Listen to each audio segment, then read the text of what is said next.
ಸ್ನೇಹಿತರೆ, ನಾನಂತೂ ತುಂಬ ಚೆನ್ನಾಗಿದ್ದೀನಿ, ನೀವು ಚೆನ್ನಾಗಿದ್ದೀರಾ ಅಂತ ಹೇಳಿ ಭಾವಿಸ್ತೀನಿ. ಇವತ್ತು ನನ್ನ ಮಗಳ ಬರ್ಡೇ ಇದೆ, ಸೊ ಹಂಗಾಗಿ ಅವಳಿಗೆ ಸರ್ಪ್ರೈಸ್ ಕೊಡೋಣ ಅಂತ ರೆಡಿ ಹಾಕ್ಕೊಂಡಿದ್ದೀನಿ. ಕಾಲೇಜ್ ಹತ್ರ ಹೋಗೋಣ ಅಂತ. ಅವಳಿಗೆ 3 o'clock ಕಾಲೇಜ್ ಬಿಡ್ತಾರೆ. ಇವಾಗ ಆಲ್ರೆಡಿ 1 o'clock. ಸರ್ಪ್ರೈಸಾಗಿ ಅಲ್ಲಿ ಕಾಲೇಜ್ ಹತ್ರ ಹೋಗಿ ಅವಳು ಹೆಂಗೆ ರಿಯಾಕ್ಟ್ ಮಾಡ್ತಾಳೆ, ಅವಳು ಎಷ್ಟು ಖುಷಿ ಪಡ್ತಾಳೆ ನೋಡಬೇಕು ಅಂತ ಕಾಯ್ತಾ ಇದ್ದೀನಿ. ಬನ್ನಿ ನೆಕ್ಸ್ಟ್ ಏನೇನಾಗುತ್ತೆ ಅಂತೇಳಿ ತೋರಿಸ್ತೀನಿ. ಕಾಲೇಜ್ ಹತ್ರ ಬಂದು 2:30, ಅವಳು 3 ಗಂಟೆಗೆ ಈಚೆ ಬರ್ತಾಳೆ. ಸೊ ಹಂಗಾಗಿ ವೆಯ್ಟ್ ಮಾಡ್ತಾಯಿದ್ದೀನಿ. ಅಲ್ಲೇ ಕಾಲೇಜ್ ಪಕ್ಕದಲ್ಲೇ ಫ್ಲವರ್ ಅಂಗಡಿ ಇತ್ತು. ನಾನೇನು ಮಾಡಿದೆ, ಒಂದು ಬೊಕ್ಕೆ ತೊಗೊಂಡು ಒಂದು ಚಾಕ್ಲೇಟ್ ತೊಗೊಂಡೆ. ಅಲ್ಲೇ ಮತ್ತೆ ಅವ್ರು ಸ್ವಲ್ಪ ಜನ ಮಕ್ಕಳಿಗೆ ಕಾಲೇಜ್ ಬಿಟ್ಟಿದ್ರು, ಅಂದರೆ ಸೆಕೆಂಡ್ PUC ಡಿಗ್ರಿ ಮಕ್ಕಳಿಗೆಲ್ಲ ಬಿಟ್ಟಿದ್ರು.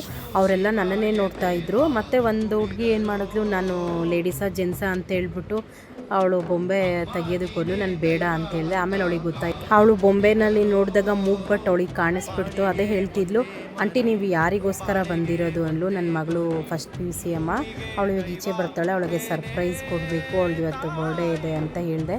ಫೈನಲಿ ನನ್ನ ಮಗಳು ಈಚೆ ಬಂದಳು.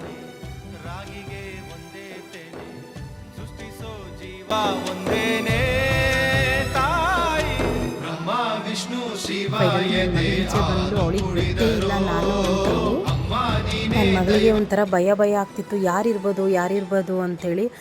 ಅವಳಂತೂ ಒಂಥರ ಫುಲ್ಲು ಮುಖ ಎಲ್ಲ ಒಂಥರ ಭಯ ಪಡ್ತಿದ್ದಾಳೆ, ಯಾರು ಯಾರಿರ್ಬೋದು ಅಂತೇಳಿ.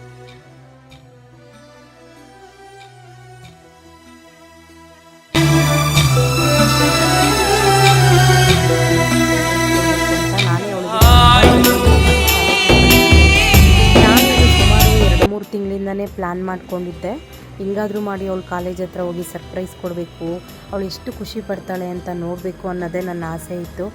ಏನಾದರೂ ಗಿಫ್ಟ್ ಕೊಟ್ಟರೆ 1 ವರ್ಷ 2 ವರ್ಷ ನೆನಪಿಟ್ಕೊಂಡು ಮರ್ತೋಗ್ತಾರೆ. ಬಟ್ ಈ ಥರ ಹೋಗಿ ಒಂದು ಸರ್ಪ್ರೈಸ್ ಕೊಟ್ಟರೆ ಅವಳು ಯಾವಾಗಲೂ ನೆನಪಲ್ಲಿ ಇಟ್ಕೋತಾಳೆ ಅನ್ನೋ ಒಂದು ನಂಬಿಕೆ ನನಗಿತ್ತು. ಆಮೇಲೆ ಎಲ್ಲ ಮಕ್ಕಳಲ್ಲಿ ಸತಾಯಿಸ್ಬೇಡಿ, ಓಪನ್ ಮಾಡಿ ಗೊಂಬೆ ಬುಂಗನ ಅಂತ ಹೇಳಿದ್ರು. ಆವಾಗ ನನ್ನ ಮಗಳಿಗೆ ಕಣ್ಣಲ್ಲಿ ನೀರು ತುಂಬಿಕೊಂಡು ಈಗಂತೂ ಫುಲ್ ಅಳು ಬರ್ತಿತ್ತು.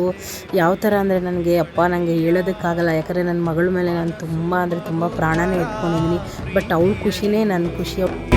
ಹರಸೋ ಅಸುತರ ತ್ಯಾಗದಲ್ಲಿ ಜಗತ್ತೂಗೋ ಜನನಿ ಜೀವದ ಜೀವತಾಯಿ ಬ್ರಹ್ಮ